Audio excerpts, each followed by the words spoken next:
साहब को गीत सुन रहे हैं, ये दसणगे कि इस गीत के अंदर सुना रहे हैं और केड़ा गीत है? भाई मोहतरम अकरम शाह साहब का गीत दिल्ली मैतन बनाया आओ। वाह वाह शाह साहब क्या बात है, पढ़ा लिखा गीत है जनाब। वाह वाह वाह वाह, मैं साढ़े तो छुपाई रखते जी गीत तुसी।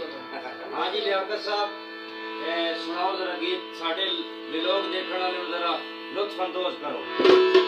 दिल्ली मैतन